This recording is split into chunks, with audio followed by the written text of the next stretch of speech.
Hello दोस्तों, मेरा नाम है विनीत कुमार। तो आज तारीख है 12 फरवरी 2026। तो आज से हम एक बेहद ही खास सीरीज शुरू करने जा रहे हैं जिसमें हम जियो पॉलिटिक्स को डेली के करंट अफेयर के साथ जोड़कर पढ़ेंगे। तो आज हमारा एपिसोड नंबर 1 है। तो चलिए देखते हैं आज की ताज़ा खबर क्या है। तो सबसे बड़ी खबर निकल कर आ रही है, अभी कुछ ही घंटों पहले की बात है। इसराइल ने दक्षिणी गाजा के 10 से ज़्यादा ठिकानों पर भीषण बमबारी की है। वहीं दूसरी तरफ यमन के हूती विद्रोहियों ने लाल सागर से गुजरते हुए एक मालवाहक जहाज को अपना निशाना बनाया और हालांकि उस जहाज को ज़्यादा कुछ नुकसान हुआ नहीं। अमेरिका के डिफेंस सिस्टम द्वारा मिसाइल को हवा में ही खत्म कर दिया गया। तो आज हम देखते हैं कि ये युद्ध जो इसराइल हमास और हूती विद्रोही जो इनका वहाँ पर जो युद्ध चल रहा है, ये युद्ध क्यों चल रहा है, इसके पीछे का क्या कारण है, आज हम उस पर बात करते हैं। और ये जब यहाँ पर युद्ध का माहौल बनता है तो उसका भारत पर या फिर भारत के अर्थव्यवस्था पर और पूरे विश्व के अर्थव्यवस्था पर उसका क्या प्रभाव पड़ता है, उसको हम लोग समझने की कोशिश करते हैं। चलिए देखते हैं, हम मैप के जरिए समझने की कोशिश करेंगे ताकि ज़्यादा अच्छे से आपको समझ में आए। हो सकता है मैंने लाल सागर बोला तो किसी को पता ही ना हो कि लाल सागर कहाँ पर है, यमन देश कहाँ पर है, किसी को हो सकता है पता ना हो। तो हम लोग मैप के जरिए समझने की कोशिश करते हैं।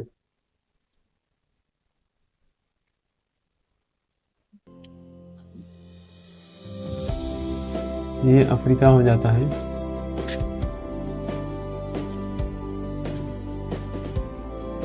अफ्रीका, ये अफ्रीका का कुबड़ हो जाता है।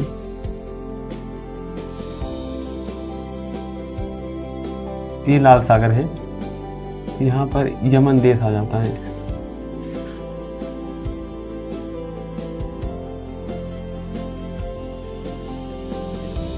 यहाँ अपना भारत हो, तो यहाँ पर हो जाता है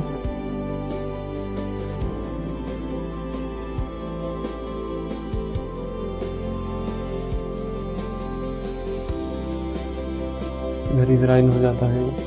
और बात करें तो इधर लबनान हो जाता है, ये वेस्ट बैंक है। और यहाँ पर जॉर्डन हो जाता है, जॉर्डन, इधर सीरिया है, फिर उसके बाद इधर इराक है, फिर ईरान है, जैसे इराक है, ईरान है, इधर इधर पाकिस्तान आ जाता है, इधर टर्की आ जाता है, टर्की।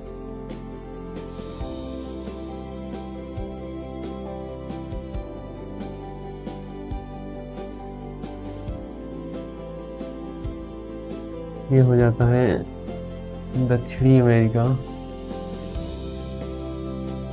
कुछ इस तरीके से हो जाता है ये दक्षिणी अमेरिका। कुछ ज़्यादा ही बड़ा कर दिया मैंने इसको। इधर हो जाता है उत्तरी अमेरिका।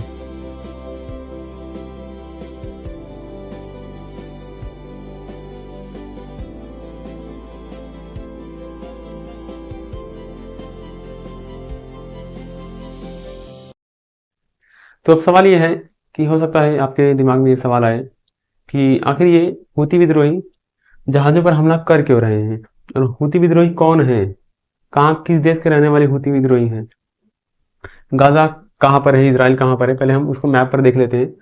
हो सकता है किसी को ना पता हो, तो पहले मैं इमेज यहाँ पर मैंने मैप ड्रॉ कर दिया है, मैं दिखा देता हूँ। अब ये जो दिख रहा है छोटा सा इतना सा देश, ये इजराइल है। इसके आसपास के देशों से हमेशा ये पंगा लेता रहता है, हमेशा ये इतना पूरा इलाका इधर का डिस्टर्ब करके रखता है ये दसूरा इजराइल। तो ये इजराइल है। और जैसा कि हमने अभी शुरू शुरू में बात किया था गाजा पट्टी, तो गाजा फिलिस्तीन का, फिलिस्तीन यहाँ पर देश है। इतने एरिया में दो देश है, ये इजराइल हो गया और यहाँ पर फिलिस्तीन का पूर्वी इलाका है जिसे हम वेस्ट बैंक कहते हैं। मैं नीले कलर से मार्क कर दे रहा हूँ उसको। इतना इलाका जो है फिलिस्तीन का वेस्ट बैंक है। और फिलिस्तीन का एक पश्चिम साइड में अगर हम वेस्ट में देखते हैं तो यहाँ पर एक पतली सी पट्टी है जिसे हम गाजा पट्टी कहते हैं। और बीच में दोनों कनेक्शन नहीं है, ये वेस्ट बैंक, ये जो वेस्ट बैंक है और इधर गाजा पट्टी के बीच में कनेक्शन नहीं है, बीच में इसराइल का क्षेत्र है। दोनों ये भी फिलिस्तीन का भाग है, ये भी फिलिस्तीन का भाग है। ये जो गाजा गाजा पट्टी है और ये जो वेस्ट बैंक है, ये दोनों फिलिस्तीन के ही क्षेत्र हैं। लेकिन बीच में इसराइल आ गया है, इसराइल का इधर बीच में क्षेत्र है। अगर आप देखेंगे तो यहाँ पर ये गाजा पट्टी कुछ इस तरीके से है, और ये बीच में हो गया है इसराइल। ये वेस्ट बैंक है, और ये गाजा पट्टी है। ये दोनों फिलिस्तीन के ही भाग हैं। और गाजा पट्टी में एक संगठन है, हमास, हमास करके एक संगठन है, जहाँ पर इसका कंट्रोल है। हमास एक संगठन है। गाजा, पूरे गाजा के इलाके में ये हमास संगठन का कंट्रोल रहता है। आए दिन दोनों के बीच में झगड़े होते रहते हैं, हमला इधर उधर मिसाइल चलते रहते हैं, वही हमें खबरों में देखने को मिल जाता है। और यहाँ पर हमने जैसा कि बात किया था, हूती विद्रोहियों ने यहाँ पर लाल सागर से गुजरते हुए जहाज पर हमला किया था। तो हूती विद्रोही कौन है उसको देख लेते हैं। यहाँ पर एक देश है यमन, यहाँ पर ओमान है। ये यमन देश जो है, यहीं के रहने वाले हैं हूती विद्रोही। यही यही यमन यमन देश के रहने वाले हैं हूती विद्रोही। इन्हें विद्रोही क्यों कहा जाता है? विद्रोही इन्हें इसलिए कहा जाता है क्योंकि ये अपने ही देश के जो सरकार है, अपने ही देश के सरकार से पंगा ले लिए ये लोग। इनके पास मतलब हथियार वगैरह रहते हैं, शस्त्र रहते हैं इनके पास, और वो उसी से ड्रोन वगैरह रहते हैं। जो ड्रोन रहता है, रिकॉर्डिंग करने वाला ड्रोन नहीं, एक ड्रोन रहता है जिसमें मिसाइल वगैरह बांध करके यहाँ से अगर कोई जहाज गुजरता है तो मिसाइल से उस पर बमबारी करते हैं, उसके ऊपर मिसाइल छोड़, ड्रोन के सहारे उस पर मिसाइल छोड़ देते हैं, जिससे वो जहाज ब्लास्ट हो जाता है, ध्वस्त हो जाता है। अब सवाल ये है कि ये हूती विद्रोही यहाँ से गुजरने वाले किसी भी जहाज पर हमला क्यों करते हैं? चलिए हम कुछ लोकेशंस को देख लेते हैं। मैप ड्रॉ किए हैं तो हम यहाँ पर देख रहे हैं, जैसा कि ये जो पतला सा संकरा सा रास्ता आपको देखने को मिल रहा है यहाँ से गुजरने के लिए, इस पतले संकरे से रास्ते को हम कहते हैं,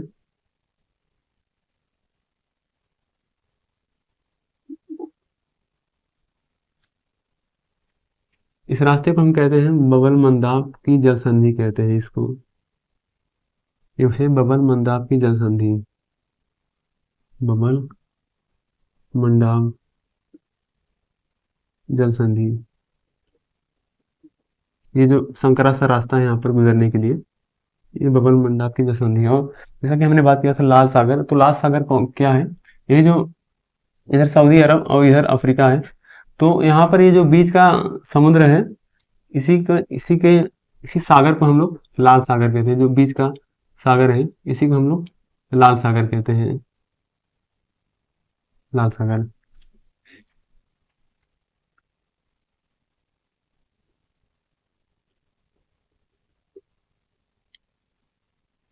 और यहाँ पर एक नहर है।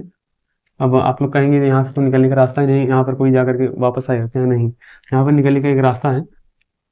यहाँ से एक पतली सी नहर बनाई गई है, ये जो दिख रहा है ना, यहाँ से एक पतली सी नहर बनाई गई है, जिसे हम कहते हैं स्वेज नहर। इस नहर को स्वेज नहर नाम दिया गया है।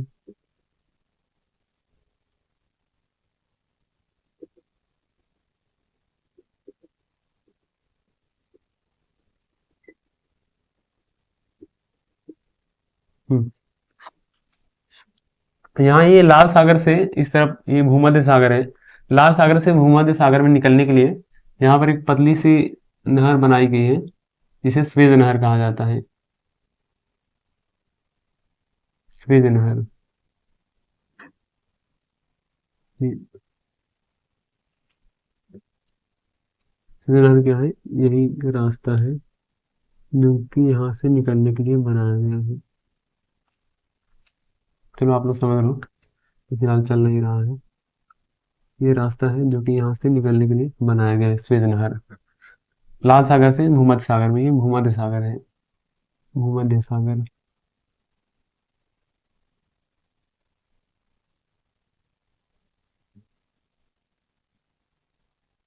ये हमारा यूरोप है।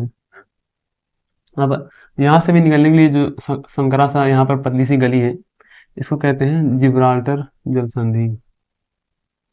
इस संकरे से रास्ते को कहते हैं जिब्राल्टर जल संधि कहते हैं इसको।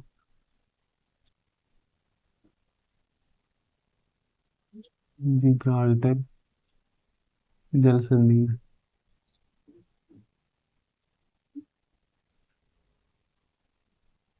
ये संकरा सा रास्ता है, इसको कहते हैं। तो देखो, अब ये बात करते हैं, ये युद्ध क्यों चल रहा है, क्यों हूती विद्रोही यहाँ पर, यहाँ से किसी गुजरने वाले जहाज पर हमला कर रहे हैं। यहीं पर ससुरा ये लोग यहीं पर निशाना लगा कर बैठे रहते हैं, जैसे कोई भी जहाज यहाँ से गुजरता है उस पर ड्रोन के साथ या फिर मिसाइल छोड़ के उसको ध्वस्त कर देते हैं। तो अब हम बात करते हैं हमला क्यों चल रहा है, क्यों आए दिन इसराइल जो है हमास पर हमला करता रहता है, क्यों वेस्ट बैंक पर यानी कि क्यों आसपास के इलाकों से, अपने आसपास के देशों से क्यों हमेशा उलझा हुआ रहता है। तो ये देखो, ये इसकी शुरुआत होती है इसराइल और हमास, इसराइल और हमास के बीच ये युद्ध शुरू होता है। अगर हम कुछ समय पीछे जाए तो 2023 में इनके बीच युद्ध शुरू होता है, जंग शुरू होती है 2023 से, और वहीं से ये झड़प चलती आ रही है।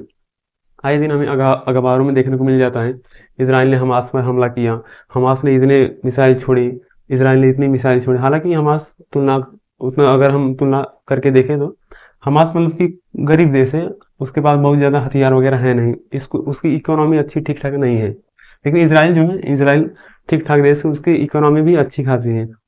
इसराइल को, इधर ईरान है, तो इधर से ईरान, ईरान जो है हमास को मतलब कि हथियार वगैरह देता रहता है, पैसे वैसे कुछ थोड़ा बहुत सपोर्ट देता रहता है, और हूती विद्रोहियों को भी।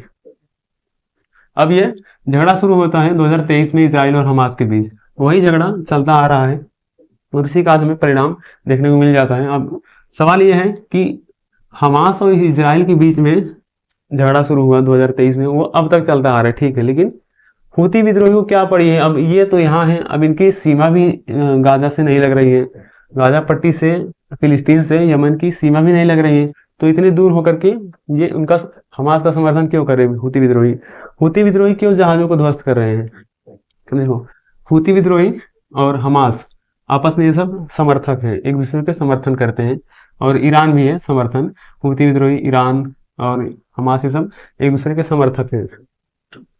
तो ये क्या करते हैं, ये हमास और हूती विद्रोही ये सब अमेरिका को और इसराइल को अपना सबसे बड़ा दुश्मन मानते हैं, अमेरिका को और इसराइल को।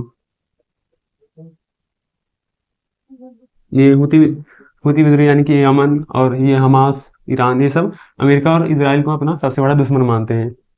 तो अब इनका दुश्मन इसराइल, इसराइल का दुश्मन हमास, दुश्मन का दुश्मन अपना दोस्त होता है। तो ये एक दूसरे के समर्थक हैं। तो अब ये हूती विद्रोही क्या करते हैं, ये क्या कहते हैं कि अब जब तक इसराइल हमास पर हमला कर रहा है, यानी कि यहाँ से गाजा पट्टी जो है, जब तक इसराइल इस गाजा पट्टी के इलाके पर जब तक यहाँ पर हमला कर रहा है, ये लोग कहते हैं तब तक हम यहाँ से कोई भी जहाज ऐसे गुजरेगी तो हम उस पर हमला करेंगे, हम यहाँ से किसी भी जहाज को गुजरने नहीं देंगे। जब तक इसराइल हमास पर हमला बंद नहीं करता है, हम यहाँ पर किसी भी जहाज को यहाँ से पास नहीं होने देंगे। तो ये मुद्दा हो जाता है। लेकिन अगर हम बात करें 2023 से, अगर हम और पीछे जाएं, 2023 में भी तनाव कैसे बढ़ा, उसके अगर हम और पीछे जाएं तो उसके पीछे हम जाते हैं तो कुछ वर्ष पहले हम जाते हैं, हमें देखने कुछ ऐसा मिलता है कि तनाव आज के 2023 का नहीं, 2023 में तो अब ताज़ा ताज़ा शुरू हुआ, उसके पहले से चलता आ रहा है। चलिए हम थोड़ा पीछे चल करके इसकी बात करते हैं।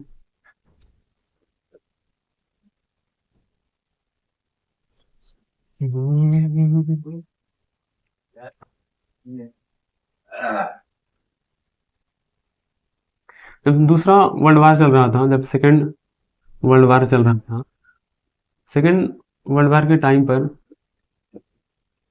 हिटलर ने क्या किया था, हिटलर ने यहूदियों पर बहुत ज़्यादा अत्याचार किया था, हिटलर ने यहूदियों पर बहुत ज़्यादा अत्याचार किया था।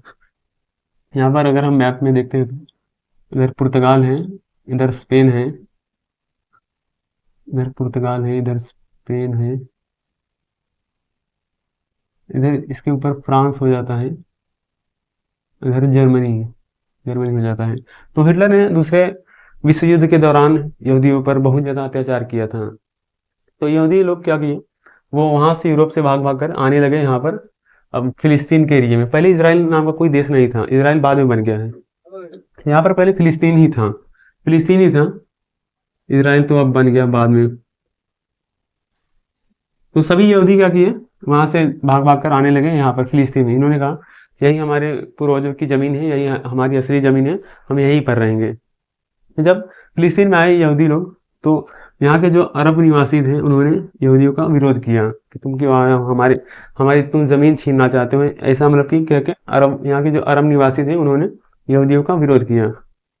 फिर यहाँ पर होता क्या है, शुरू शुरू में तो यहूदी आए ऐसे, मतलब कि विरोध, ऐसा झड़प होता रहता था, विरोध करके यहाँ पर ये लोग रहे। फिर कुछ वर्षों बाद क्या होता है, इजराइल नाम का एक देश का गठन होता है। कब? 1948 में। यूएन जो हमारा यूनाइटेड नेशन है, संयुक्त राष्ट्र, इसने क्या किया, एक इजराइल देश बना, एक फिलिस्तीन, मतलब कि उसी में दो देशों को बना दिया। कब? 1948 के आसपास की कहानी है। तो शुरू शुरू में क्या होता है, अब आपको आज देखने को मिल रहा है कि इसराइल का इतना बड़ा क्षेत्र है, जो जितना भी व्हाइट वाला कलर दिख रहा है इसके अंदर, इसके अंदर जितना भी व्हाइट कलर दिख रहा है पूरा इसराइल का क्षेत्र है। और बाकी इधर जो है फिलिस्तीन है, इधर भी जो दिख रहा है गाजा पट्टी, वो भी फिलिस्तीन है। लेकिन शुरू शुरू में ऐसा नहीं था, ये आज का मैप है। शुरू शुरू में कुछ ऐसा था। अगर हम इस मैप को यहाँ पर बनाएं तो ये कुछ इस तरीके से हो जाता है। ये आज का मैप है, शुरू शुरू में ये ऐसा था। यहाँ पर पूरा, ये पूरा फिलिस्तीन था।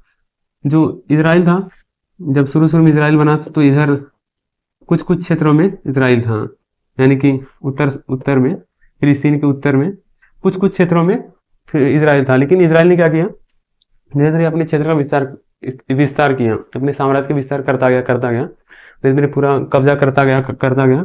और आज हमें देखने को मिलता है कि ये एरिया वेस्ट बैंक है फिलिस्तीन का, और ये छोटा सा एरिया गाजा पट्टी है फिलिस्तीन का।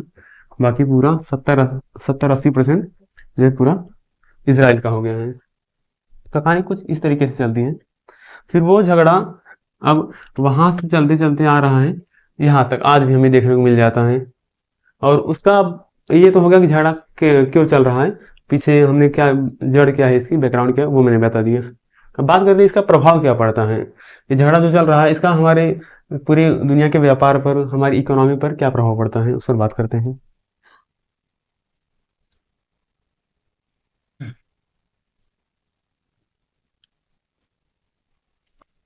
देखो इसका क्या प्रभाव पड़ता है, उस पर बात करते हैं। अब सपोज ये भारत है। अब हमें भारत को, भारत से यूरोप कोई सामान भेजना है। अब हर हर चीज को तो हम जहाज, हवाई जहाज के माध्यम से तो भेजेंगे नहीं, क्योंकि हवाई जहाज की एक क्षमता होती है ना कि इतना वेटेज उठा सकता है। जो पानी वाला जहाज रहता है उसकी क्षमता ज़्यादा होती है, उसकी कैपेसिटी ज़्यादा होती है, वो ज़्यादा वजन लेकर के चल सकता है। अगर हम एक पानी वाले जहाज की जगह पर हवाई जहाज रखेंगे तो उसको, उसकी जगह पर कई हवाई जहाज हमें भेजने पड़ जाएंगे, तो काफ़ी महंगा पड़ जाएगा। तो हमें अगर भारत से यूरोप कोई सामान भेजना है, हमारे पास सबसे छोटा जो रास्ता है यही है। हम यहाँ से आएंगे, ये यमन के नीचे, इसको हम लोग कहते हैं अदन की खाड़ी। इसे यमन के नीचे वाले इलाके को हम लोग अदन की खाड़ी कहते हैं। तो हमारे पास सबसे छोटा रास्ता यूरोप जाने का, इधर अमेरिका जाने का यही है। हम यहाँ से आएंगे, अपना सामान लेंगे, और इधर बबल मंडाप की जलसंधि से होते हुए, फिर इधर लाल सागर होते हुए, बबल मंडाप की जलसंधि को क्रॉस किया हमने, फिर लाल सागर होते हुए, इधर स्वेज नहर जो है, स्वेज नहर को क्रॉस करते हुए, इधर भूमध्य सागर से होते हुए, इधर जिब्राल्टर जलसंधि से, इधर ब्रिटेन लंदन है, उसको हम अपने सामान को बेच सकते हैं। इधर फ्रांस को बेच सकते हैं, इधर जर्मनी को, यानी कि यूरोप में हम यहाँ पर अपने सामान को सप्लाई कर सकते हैं। या फिर इधर से निकाल के, जिब्राल्टर जलसंधि से निकालने के बाद हम इधर उत्तरी अमेरिका में, दक्षिणी अमेरिका में हम अपने सामान को बेच सकते हैं। तो हमारे लिए सबसे सबसे छोटा जो रास्ता है यूरोप अमेरिका जाने का, यही पड़ जाता है हमें। अब देखो, अब क्या होता है भारत के लिए भी, और जो इधर इधर के जो देश हैं और इधर के जो देश हैं हमारे एशिया के, जो और अन्य कंट्री हो जाती हैं, उनके लिए भी सेम कंडीशन हो जाएगी। उन्हें भी जाना है तो अब पहले वो इस तरीके से जा रहे थे, उन्हें ये छोटा रास्ता पड़ रहा था। अब जब ये हुती विद्रोही यहाँ पर निशाना लगा करके बैठने लगे कि आओ कौन आएगा, आओ हम यहाँ पर निशाना लगा कर बैठे हैं। और आजकल ये मतलब कि ऐसा गर्मा गर्म माहौल चल रहा है इसका। हुती विद्रोही आए दिन हमें देखने को मिलता है, किसी न किसी जहाज के ऊपर हमला कर देते हैं। अब अब क्या किया जहाजों ने, मतलब कि डर के मारे अब कहा कि अब यहाँ से कौन जाए, ये ससुरा लोग तो हमेशा हमला करते रहते हैं। यहाँ से जाने के बदले अब उन्होंने क्या किया, अब इस रास्ते से जाना शुरू कर दिया।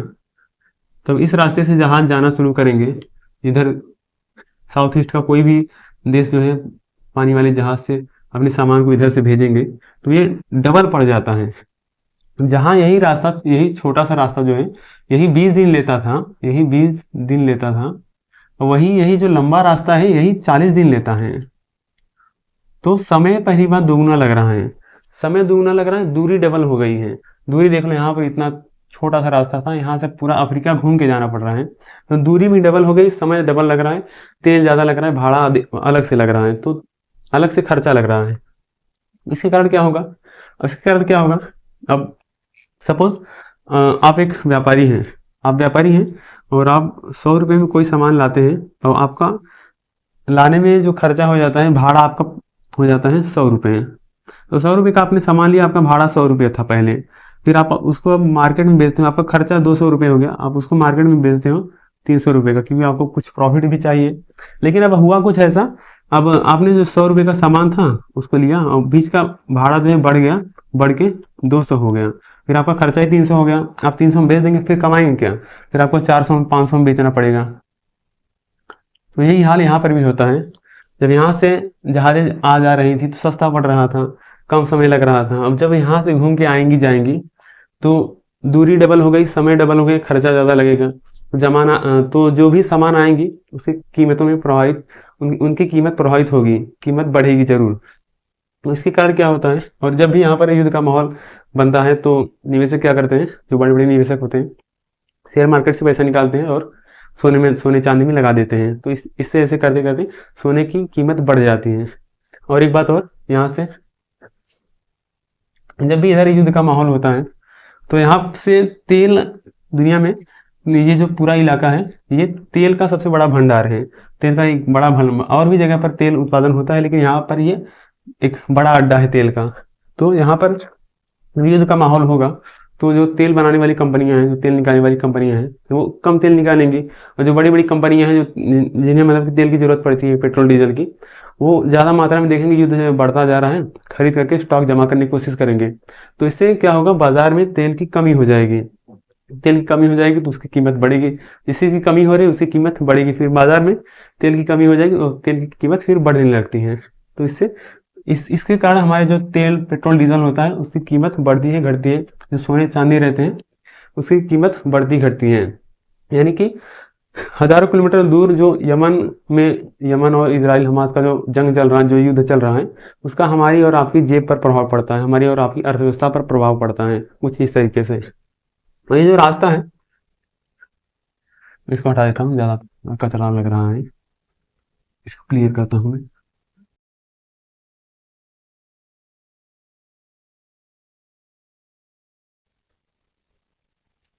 ये जो रास्ता है यहाँ से बबन मंडाप, लाल सागर, स्वेज नहर, भूमध्य सागर, यहाँ ये रास्ते से दुनिया का लगभग 20% व्यापार, 12% व्यापार के आसपास, पूरी दुनिया का करीब 12% व्यापार इसी रास्ते से गुजरता है। तो ये इकोनॉमी के लिए एक महत्वपूर्ण रास्ता हो जाता है, काफ़ी इंपॉर्टेंट रास्ता हो जाता है इकोनॉमी के लिए, अर्थव्यवस्था के लिए महत्वपूर्ण रास्ता हो जाता है। और ये ससुरा लोग आए दिन यहीं पर झगड़ा करते रहते हैं, उनके कारण पूरी दुनिया के जो सप्लाई चेन रहती है वो ठप हो जाती है। उन बाकी जो जहाज रहते हैं उनको घूम घूम के जाना पड़ता है, तो खर्चा वर्चा सब बढ़ ही जाता है। तो इससे इकोनॉमी जो रहती है, जो सप्लाई चेन रहती है वो टूट जाती है, बिगड़ने लगती है, संतुलन हमारा बैलेंस बिगड़ जाता है। तो दोस्तों ये था इसराइल और हमास की कहानी, और बैकग्राउंड में जाकर के मैंने बता दी। आई होप आप लोगों को समझ में आया होगा, मज़ा आया होगा, अच्छा लगा होगा आप लोगों को। तो ये था आज हमारा एपिसोड नंबर 1 था। आई होप आप लोगों को समझ में आया होगा। तो आज का सवाल ये है कि स्वेज नहर किन दो महाद्वीपों को अलग करता है और किन दो बड़े सागरों को जोड़ता है। स्वेज नहर किन दो महाद्वीपों को अलग करता है और किन दो सागरों को जोड़ता है। तो अपना जवाब कमेंट करके बताइएगा आप लोग, और फिर कल मिलेंगे हम लोग एपिसोड नंबर 2 में फिर एक नई खबर के साथ।